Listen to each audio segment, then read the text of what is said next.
Good evening, everybody. I was just telling Dr. Parsarthi, well done. So it's a very tough act to follow after that. So I've got to think of 5 new things to say. So great to see you all here. True honor to be here. And good to see lots of familiar faces as well. So, this is our third edition of the Dun & Bradstreet Finance Leadership Summit. I've been in Dun & Bradstreet slightly longer than that, so this is something we started, so very proud of. We've been in India 30 years. I guess like lots of companies around here, we've also been around much longer, so close to 185 years. So we hope to take this journey of the Finance Leadership Summit for a much longer time than the 3 years it has been, and obviously with your support. So look forward to that. But I guess, be it 3, be it 30, be it 185, whatever it is, I guess, listening to the previous 2 speakers only, which is what I've done, I guess we gather at a time of very historic change. I guess in your professions, and if I can put it in all our professional world, it is a very, very interesting time. So, taking the cue from Dr. Parsarthi, if I think I look younger than I really am, but the job which I did as my first job, most likely I would have not got hired for. So I finished engineering, I was MBA, and I started as an analyst, equity analyst at Wall Street, and most likely all my day I spent crunching some numbers and putting out an Excel sheet, which would really not be needed, possibly. In the numbers, it was needed at that point in time. Jokes aside, there is a website called Will Robots Take Your Job? Have you seen that website? Has anybody seen that website? My kids point it out to me all the time. So you can see that website, and it's got a probability rating of your job will not exist. And an analyst job, accredited analyst job will not exist. It's, I think, something like 87%.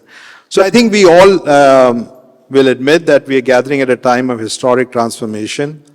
And I guess the pace of change is only going to accelerate, some of the stuff around AI, which we talk in our boardrooms, we talk to our clients, and obviously we worry ourselves as to what this will bring.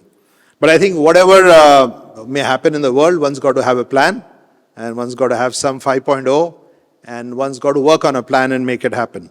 And for the plan to work, which we all, if we work for Western companies, are doing now for 2026 already, we are trying to figure out what to put in our plans for 2026 when we're really not sure as to what's going to happen in the wider world. But the wider world, I think, is complicated, and one can take a view on it. And Dun & Bradstreet also obviously has a view on what's happening in the wider world. We come out with various kind of indices. We come out with various indices, optimism outlook or pessimistic outlook, confidence indices. And we recently came out with a quarterly index on the financial and investment confidence index, which we survey close to 10,000 companies in 32 countries every quarter.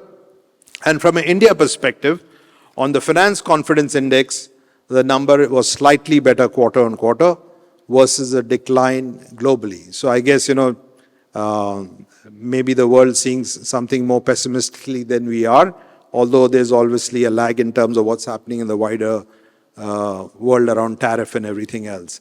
On the investment confidence side, confidence has dipped in India 1% quarter on quarter, and pretty much similar globally as well. So I guess we got this very confusing time. We got this, okayish outlook as to what's happening in the wider world. And one's got to kind of plan as a CFO, as all finance people here, you really got to play through as to what's going to happen. So, so hence the theme of today, which is, redefining the CFO's role, transitioning, as Dr. Parsarthi put the spin on the 5.0 very differently. And from his perspective, are the 5 things you need to focus on. And I guess it's a mix of everything. It's a mix of the traditional job of a CFO, the traditional job of my analyst days, of possibly routine analysis, routine stewardship, routine compliance, leading to a fairly dynamic era earmarked by digitization, automation, decentralization, real-time, and very much data-driven decision-making, possibly very good from a Dun & Bradstreet perspective, where data is becoming increasingly more and more important. So I think in today's age and time, we were talking about it this morning itself amongst ourselves as colleagues as to how do we reposition a lot of ourselves, a lot of our colleagues as to when things get done differently, things get automated, a lot of the routine stuff doesn't need to be done by human colleagues anymore. And I guess that's going to be a real challenge and a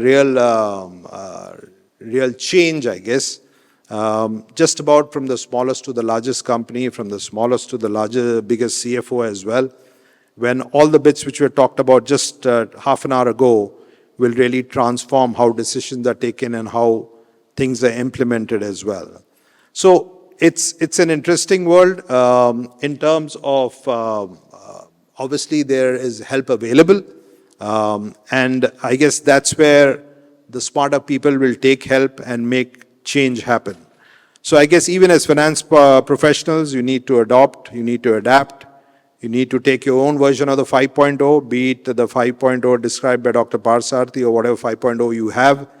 But I think one cornerstone of that is really going to be obviously smart decision making, timely decision making, swift decision making, and we all hope that you will have the right data available to make those decisions as well.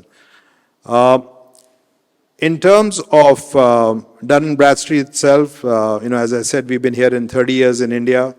And obviously from the first day, we've been working with the financial world, very committed to empowering all of you to do the right thing.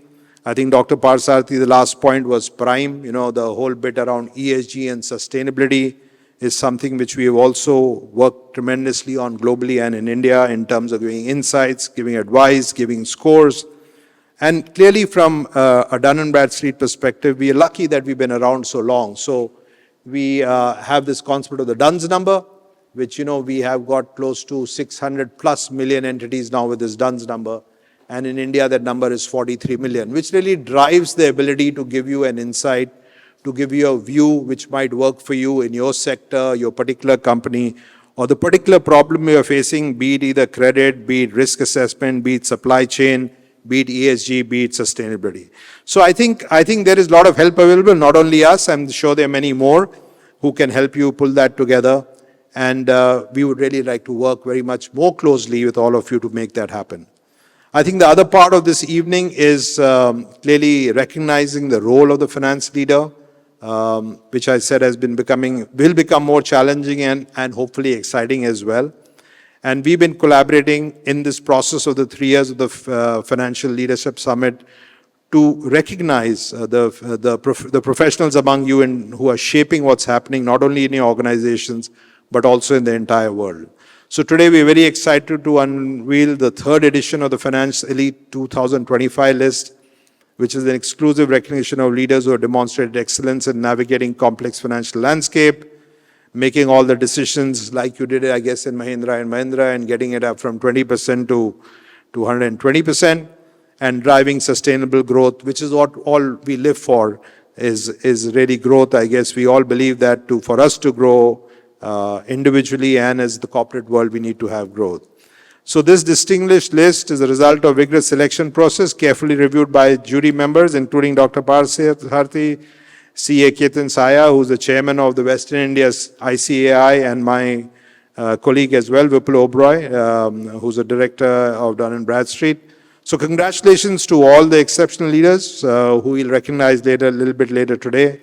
And we hope that your success principles and mantras we are able to capture in this publication which we put together, Rethinking the Future of Finance, which we'll unveil a little bit later. And I hope it stands as a continuing tribute to the Indian finance professionals as we build out this journey together going into year 4, year 5 and onwards. So I think we had very much thought through this summit as the change summit in what's happening in the finance side. And the day of deliberation of this afternoon and evening have covered a whole bunch of panels, one of them which I heard briefly, which my colleague Govind pulled together, and lots of things to think about and take away.